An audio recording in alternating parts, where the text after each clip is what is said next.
अगर आपको सर्दी है, खाँसी है, जुकाम है, तो इसके लिए आयुर्वेद में धूपन चिकित्सा का वर्णन किया गया है।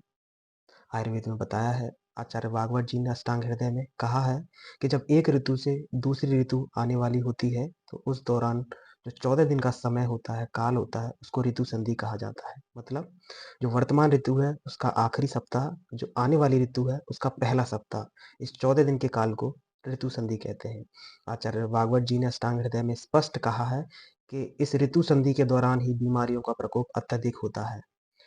इससे बचने के लिए आचार्य भागवत जी ने 2 उपायों का वर्णन किया है। पहला पहला उन्होंने कहा है जो ऋतु की जो सेवा निधि होती है, उसको आपको शनैः-शनैः त्याग करना है। मतलब धीरे-धीरे जो उसके ऋतु के नियम हैं, वर्तमान ऋतु के, वो धीरे-धीरे त्याग करने हैं और जो आने वाली ऋतु है, उसके जो नियम हैं, शनैः-शनैः धारण करने हैं। और जो दूसरा उपाय बताया है, वो है धूपन चिकित्सा।